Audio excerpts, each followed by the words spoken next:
పిత పుత్ర పవిత్ర ఆత్మనామమున ఆమేన్. ప్రియ స్నేహితులారా, ఈనాడు తల్లి శ్రీసభ పునీత సెబాస్టియన్ గారి పండుగను ఘనంగా కొనియాడుచూ ఉన్న ఈ శుభ సమయాన భక్తుని యొక్క జీవిత చరిత్రను తెలుసుకొని విశ్వాసంలో పెంపొందాలని మిమ్మల్ని అందరినీ కూడా ఆహ్వానిస్తూ ఉన్నాను. సైనికుడు, క్రైస్తవ విశ్వాసి, వీలుకాండ్రు, క్రీడాకారులు, సైనికులు, తుపాకీ తయారుదారుల పాలక పునీతుడు, వేద సాక్షి. క్రీస్తు శకం 257 నుంచి 288 వరకు వీరు జీవించి ఉన్నారు. రోము పవిత్ర నగరంలో సంభవించిన గొప్ప అగ్ని ప్రమాదంలో అమూల్యమైన వస్తు సంపదలు, పుస్తక భాండాగారాలు అగ్నికి ఆహుతి అయ్యాయి. రోమన్ వేద సాక్షుల విశ్వాస ప్రదర్శనకు ఏమాత్రము తీసిపోకుండా పునీత సెబాస్టియన్ గారి చరిత్ర కూడా ఉండేది. కానీ వారి వీరో చరిత్ర నమోదు గావింపబడిన గ్రంథం కూడా భస్మమవటం కారణం దురదృష్టకరం. ఏమైనా శ్రీ సభకు తెలిసినంత మట్టుకు పునీత సెబాస్టియన్ గారు ఇటలీలోని మిలాను నగరవాసి. క్రీస్తు శకం 283లో రోమన్ సైన్యంలో చేరారు. మంచి యుద్ధ నేర్పరి. ఒకసారి యుద్ధంలో థియోక్లేటస్ చక్రవర్తిని ప్రాణాపాయం నుండి కాపాడారు. తద్వారా చక్రవర్తికి అభిమాన పాత్రుడయ్యారు. చక్రవర్తి క్రైస్తవ విరోధి, లెక్కలేనన్ని వేదహింసలకు పాల్పడిన క్రూరుడు. పునీత సెబాస్టియన్ గారు రహస్య క్రైస్తవుడిగా ఉండేవారు. క్రీస్తు విశ్వాసం వదులుకోలేక పునీత మార్సిలియాను మరియు పునీత మార్కుస్ గారికి మరణశిక్ష అమలు పరిచినప్పుడు సెబాస్టియన్ గారు కూడా చూసి చలించిపోయారు. తాను రహస్య క్రైస్తవుడిగానే సువార్త ప్రచారంకు నడుం కట్టారు. సైనికుడిగా ఉంటూనే ప్రార్థన, ప్రభు నామస్మరణ చేపి సెబాస్టియన్ గారికి ప్రభు అద్భుత శక్తుల్ని దయచేశారు. అందువల్ల వారు రహస్యంగా రాజభవంతికి వచ్చి పోయేవారందరినూ క్రైస్తవ విశ్వాసంలోనికి కొందిచ్చారు. చెరసాలకు న్యాయాధిపతి అయిన నికోస్ట్రేటస్ భార్య అయిన జోయో చెవుడు మూగతనముతో బాధపడుతూ ఉండగా సెబాస్టియన్ గారు ప్రార్థించి ఆమెకు స్వస్థతను దయచేశారు. చెరసాల భద్రతాధికారి క్లాడియస్ మరియు రోమ్ నగర పౌరపాలనాధికారి క్రమోషియస్ మరియు ఆయన కుమారుడు త్రిబూషియస్కు ఏవో మాయదారి రోగాలు పట్టి పీడిస్తూ ఉండగా సెబాస్టియన్ గారు వారిని వ్యాధి విముక్తులను గావించి వారిని క్రీస్తు రహస్య విశ్వాసులుగా మార్చారు. దానితో క్రమోషియస్ ప్రభు ప్రేమపూరితుడైన క్రైస్తవ ఖైదీల్ని, బానిసల్ని విడిచిపెట్టాడు.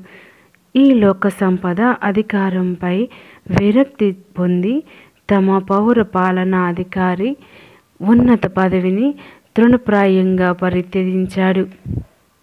అయితే డియోక్లేషియస్ చక్రవర్తి సెబాస్టియన్ గారు క్రైస్తవుడని తెలియక తన అంగరక్షక దళానికి అధిపతిగా వారి పేరును ప్రకటించాడు.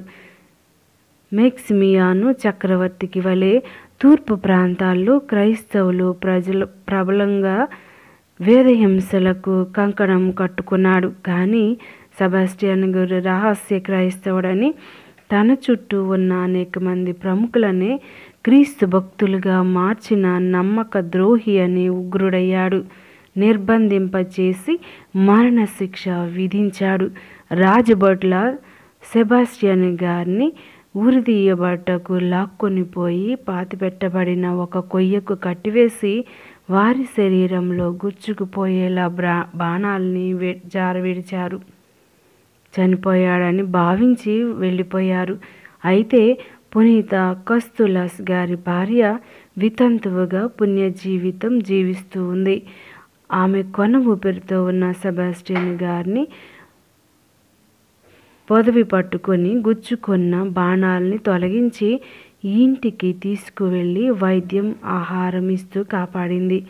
ఆరోగ్యం పుంజుకున్న సెబాస్టియన్ గారు సరాసరి రాజమందిరానికి దగ్గరగా వెళ్ళి చక్రవర్తిని చివాట్లు పెట్టాడు. ప్రజా స్వేచ్ఛకు మత స్వాతంత్ర్యానికి అడ్డు చెప్పే చక్రవర్తి ప్రజారంజకుడు ప్రజాపాలకుడు ఎలా అవుతాడని గద్దించాడు.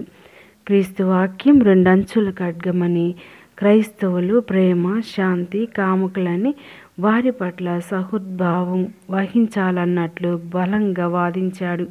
తన క్రూరత్వాన్ని ఇకనైనా మానుకోమని హితవు పలికిన క్రీస్తును స్తోత్రించారు. చక్రవర్తి దియోక్లేషియస్ రాజు మారు మాట్లాడలేక సెబాస్టియన్ గారిని చచ్చే వరకు కొట్టాలని శిక్ష విధించాడు. బలమైన కొరడా దెబ్బల వలన సెబాస్టియన్ గారు క్రీస్తు శకం 288లో వేద సాక్షి మరణమును ప్రేమతో స్వీకరించారు. అప్పియన్ మార్గం ప్రక్కన గల క్రైస్తవ సమాధుల్లో వాటికలో వారి భౌతిక శరీరం సమాధి చేయబడింది. ఈ పునీతిని మధ్యవర్తిత్వ ప్రార్థన సాయం వల్ల ప్లేగు వ్యాధి నుండి 680లో రోము, 1575లో మిలాను, 1599లో లిస్బన్ నగరాలు కాపాడబడ్డాయి. 4వ శతాబ్దంలో పునీత ఆంబ్రోస్ గారిచే ఘనంగా శ్లాఘించబడిన ఘనుడు. వారు వీలుకాండ్రు, క్రీడాకారులు, సైనికులు, తుపాకీ తయారీదారులకు పాలక పునీతులుగా ఉన్నారు. వారిని సెబాస్టియన్ లేక సెబాస్టియాను అని కూడా పిలుస్తారు. వీరి పేరుకు అర్థం నమస్కరింప, పూజింప, స్తుతింపదగిన అని అర్థం.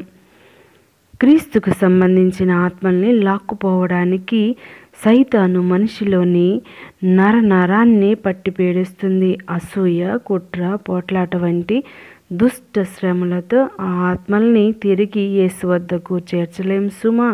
పునీత సెబాస్టియన్ గారు. ప్రియ దేవుని బిడ్డలారా, మరి ఈనాడు తల్లి శ్రీ సభ పునీత సెబాస్టియన్ గారి గురించి ధ్యానించమని మళ్ళందరినీ కూడా ఆహ్వానిస్తున్నారు.